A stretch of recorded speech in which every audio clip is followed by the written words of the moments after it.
For those of you who are kinda new to spaceflight, this scene may come as a surprise to you.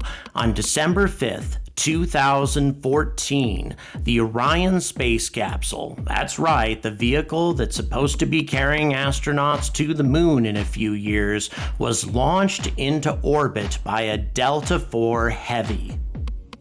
The spacecraft completed 2 orbits of the Earth before splashing down in the Pacific. An unbelievable achievement given that it happened 6.5 years ago. This vehicle has been ready for astronauts for some time, although officially human-rated only in January of 2021. In theory, it's really been available for quite some time before that. At this stage, after this successful test, NASA had a 70% confidence rating that Orion was ready for a human crew. They could have gotten this thing ready a lot quicker, but there was no sense of urgency. And of course, the reason, as we all know, that there was no sense of urgency is because the SLS was not ready. And it wasn't ready in 2017 when it was supposed to be either, or 2018, or 2019. And what's really frustrating is the fact that ULA was obviously capable of sending this thing into orbit, where it could be refueled and then sent to the moon. ULA wanted to do that at this time, but the individuals pushing for that were overruled by political allies of Boeing, and that took care of that. We could have easily been on the moon with the Orion a long time ago if we had approached this thing from a different angle. But I'm not just gonna keep ranting about SLS again. Instead, I'm gonna talk positively about it. And yeah, I've recently had a brain surgery procedure, which I'll talk about in the opening remarks. But as most of us know by now, NASA has delivered the SLS core booster to the Cape. And this is the last piece of the puzzle to be delivered for the SLS. Everything else is already here, and everything else has pretty much already been stacked. We are on the home stretch.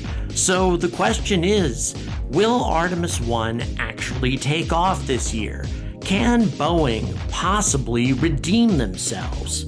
We're gonna find out in just a minute.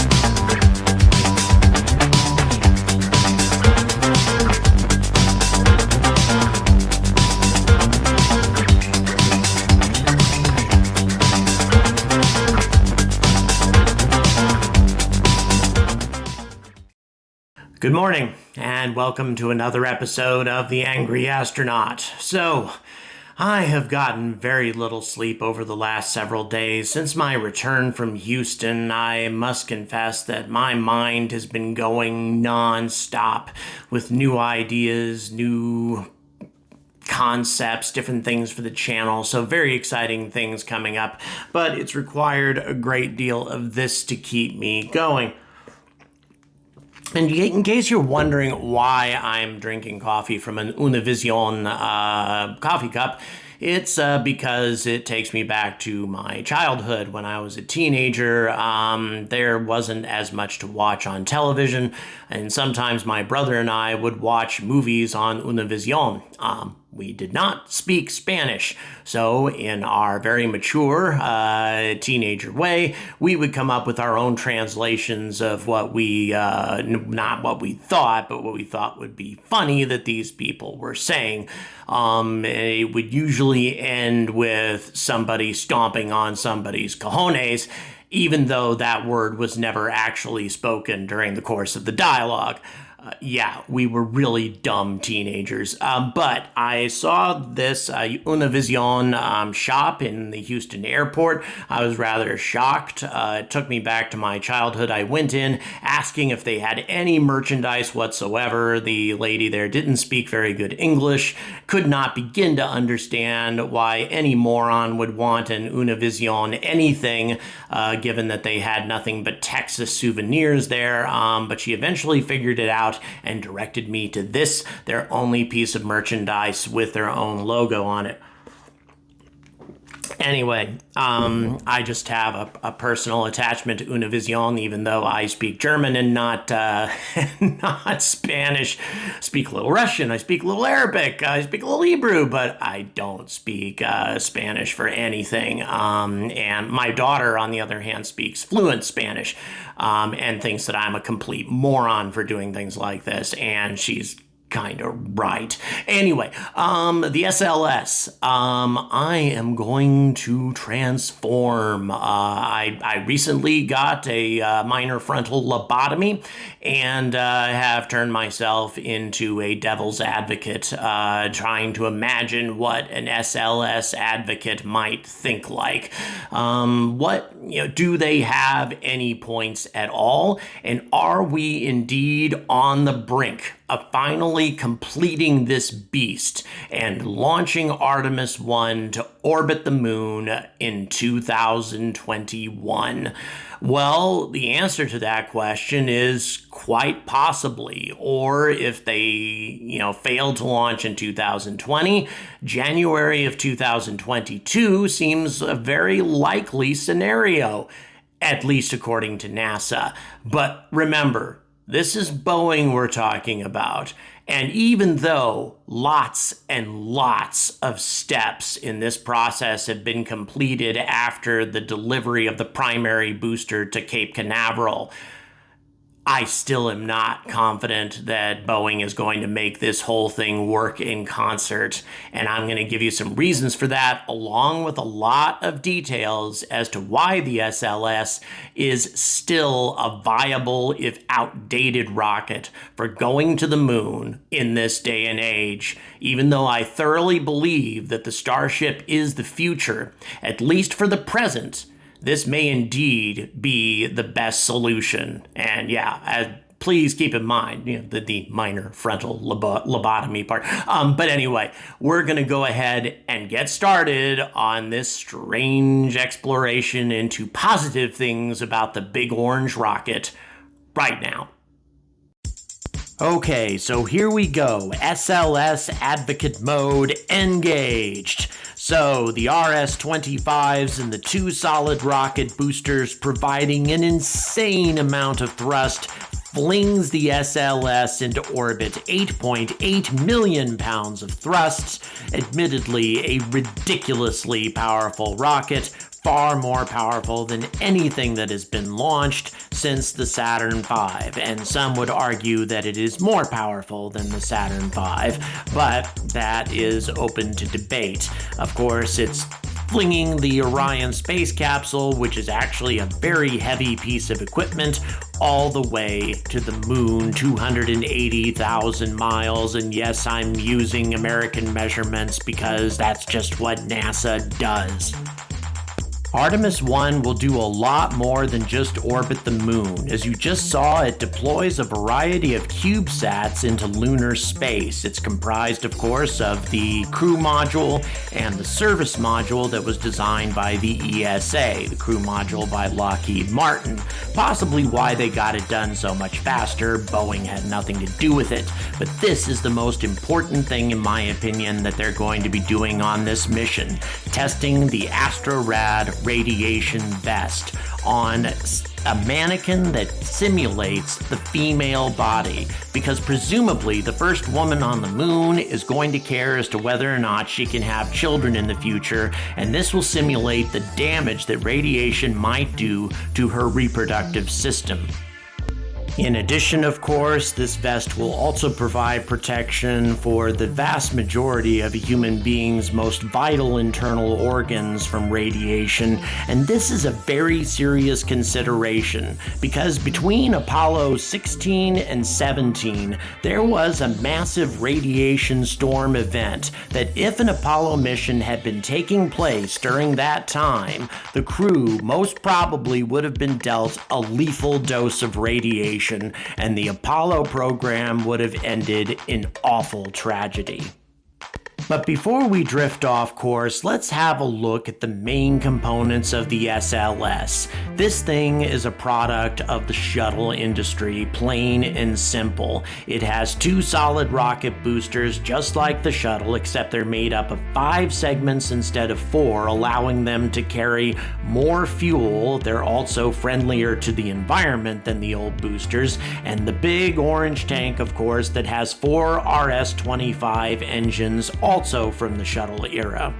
So let's get straight to my favorite part of the SLS, which is the solid rocket boosters. 3.6 million pounds of old school badass. And yeah, you heard that right. 3.6 million pounds of thrust, the equivalent of 7 Raptor engines. To put it another way, one of these boosters generates double the thrust of SN-15. Unbelievable. Sitting on one of these things is like sitting on a small atom bomb. Each booster, manufactured by Orbital ATK, is taller than the Statue of Liberty. They burn 6 tons of fuel per second, many times more that of the Raptor engines. This is the type of engine that's required in order to fling something as heavy as the SLS out of Earth's gravitational influence. And it was something, of course, very similar to this that was necessary to fling something as heavy as the space shuttle into orbit. You just need this kind of power, and Orbital ATK unquestionably delivers. The problem is, the new boosters are not reusable, and they never really were. It was so expensive to clean the salt water out of these things that building a new one was actually less expensive. Tragic, really, but at the same time, you can't deny the insane power provided by these solid rocket boosters. Utterly insane. Now, of course, one of these boosters suffered a horrible failure during the launch of the Challenger when an O-ring gave way and a flamethrower-like gout of flame hit the hydrogen tank and destroyed the entire ship, the entire assembly, really. However, this could hardly be blamed on the boosters because the engineers at Orbital ATK, they actually weren't called that in those days, but they voted unanimously to not launch and urged NASA, telling them that the O-rings would not hold up at those temperatures unanimously, and NASA ignored them. So blood is really not on their hands. Not at all.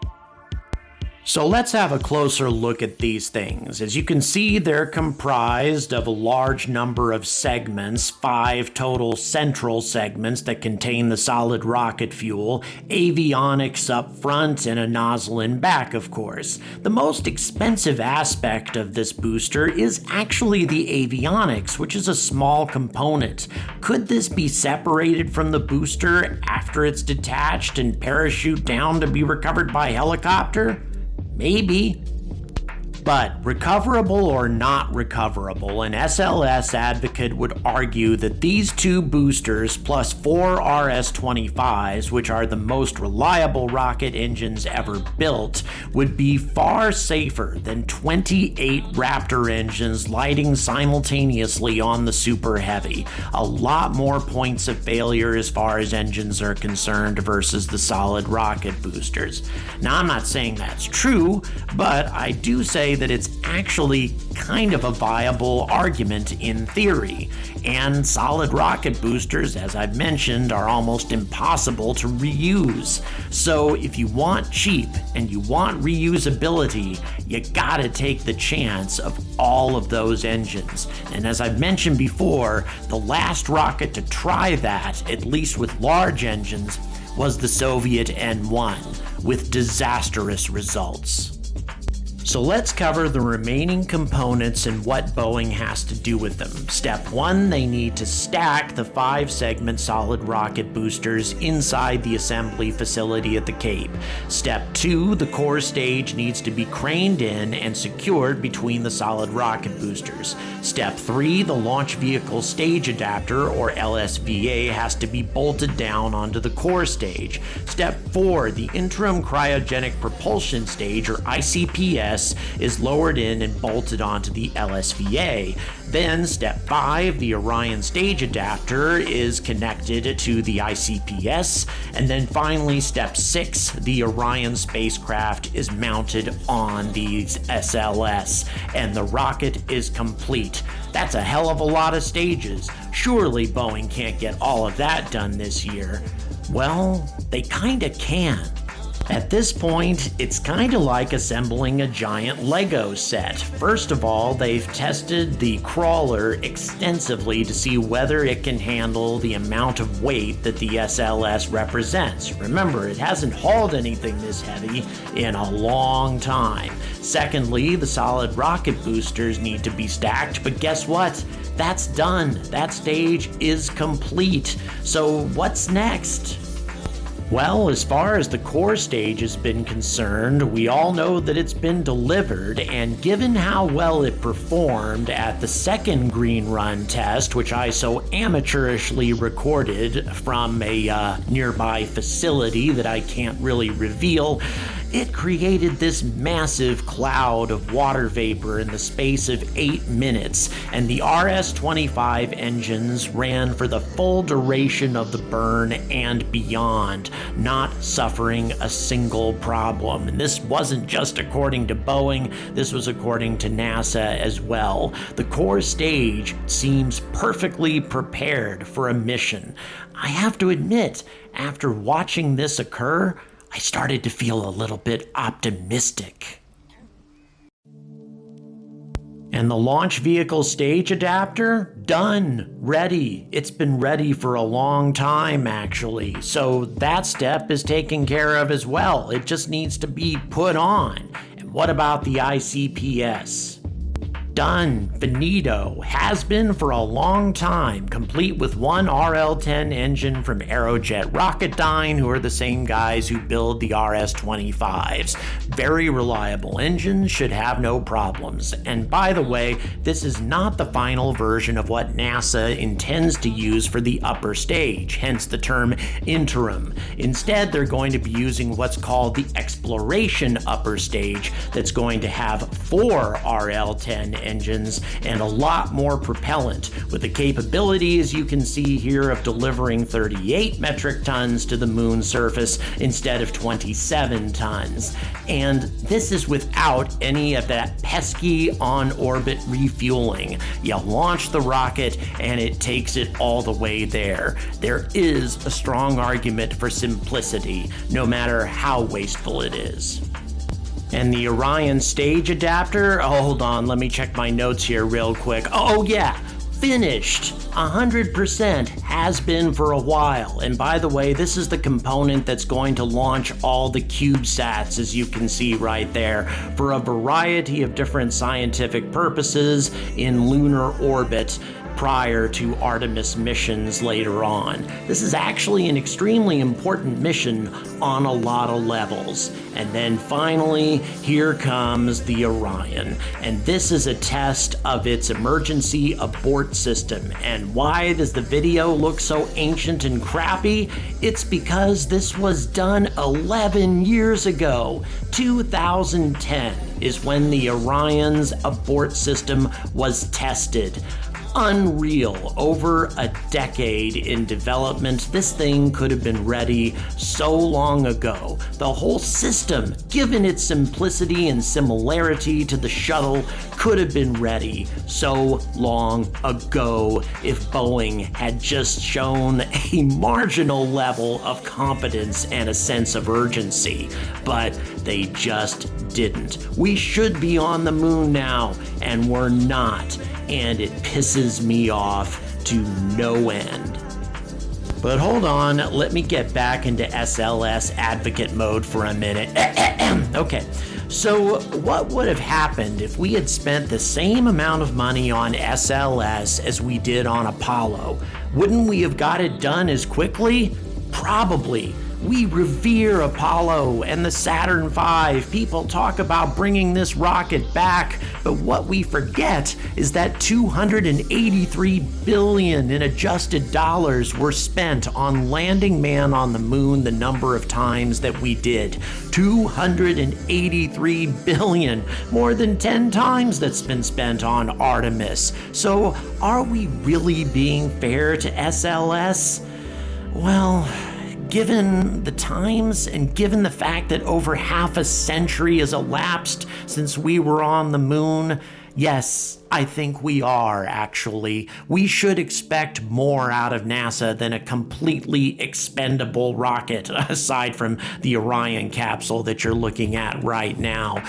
Even though the Apollo project costs so much more, and yeah, if we spent the same amount of money on SLS, it probably would have launched in 2017. But that doesn't matter. We should be striving for higher goals, greater achievements, which is what the Starship is all about. The cost per kilogram of going to orbit and going to the moon needs to come down drastically if mankind is going to expand out into the solar system.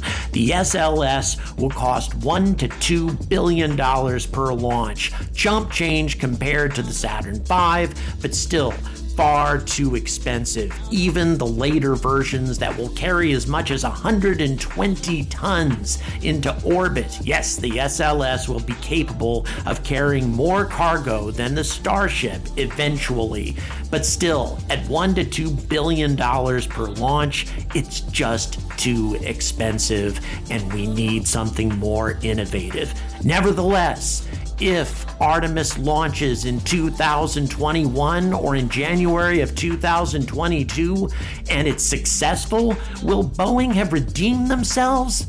I say yes.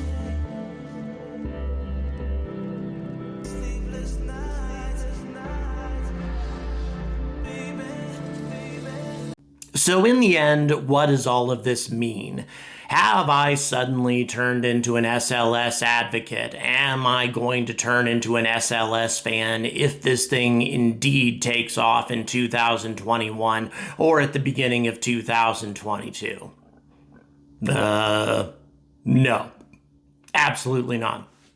Regardless of the extreme power of this thing, in spite of all of the amazing things that this thing is capable of, in spite of the fact that the final evolution of SLS is actually capable of throwing more mass into orbit than Starship, it still is woefully ineffective and inefficient and not the best way for mankind to explore the solar system at all. Period. And the reason for that is the lack of reusability. Even if they figure out ways of, doing some sort of smart recovery on the RS-25s, as I've suggested in the past, even if somehow they can recover parts of the solid rocket boosters, to save money or something, SLS is still never going to be affordable. Even 120 tons worth of cargo into orbit is not worth the $1 to $2 billion that needs to be spent on every launch. It still is old school of being crazy expensive to go to space, and that cannot be the future. If mankind is to explore and expand out into the solar system, we need to radically reduce the cost per kilogram of getting to orbit and beyond, and SLS is never going to be able to do that. Never. On the other side of the coin, if we want to talk about the SLS's expense, it's actually a hell of a lot cheaper than Apollo was in today's money. I mean, we revere Apollo and hate the SLS, but Apollo is actually way more expensive. If SLS had gotten the same funding as Apollo, I would argue an SLS advocate, it would have launched by 2017. Perhaps so. Hard to tell.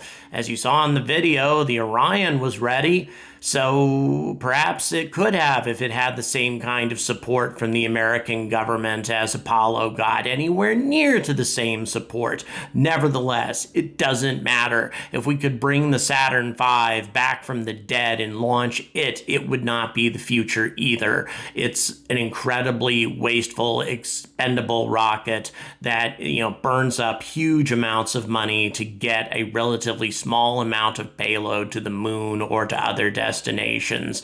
It simply isn't going to work if mankind is to expand. Only the Starship and vehicles like it, reusable, refuelable in orbit, something that can bring, cargo, even if it ends up being $10 million a launch instead of $2 or $15, $20 million even for Starship for 100 tons versus $1 to $2 billion for SLS.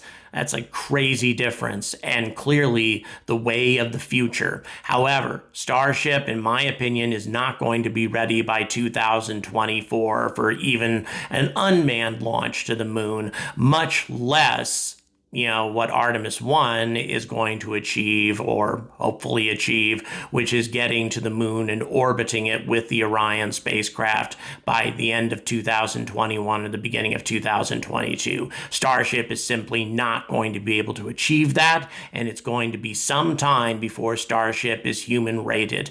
In my opinion, 2025 at the earliest, and quite possibly later. There are just entirely too many things yet to be developed with Starship, and I'm not going to go into the details, whereas SLS, as you saw from the video, is practically done. It is very close to done. However, if anybody can screw this up, no matter how complete this thing is, it's Boeing. If anybody can screw up this entire process and keep SLS sitting in Cape Canaveral for another year or two with their incompetence, it would be Boeing.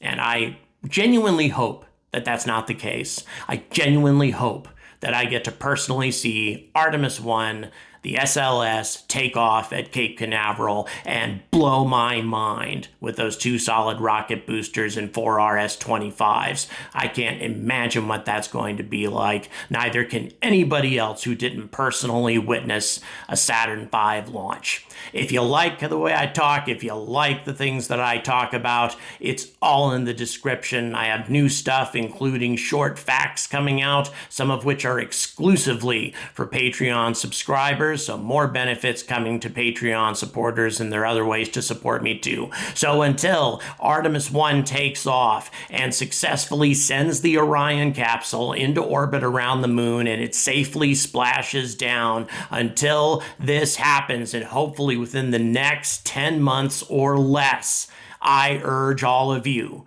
to stay angry about space.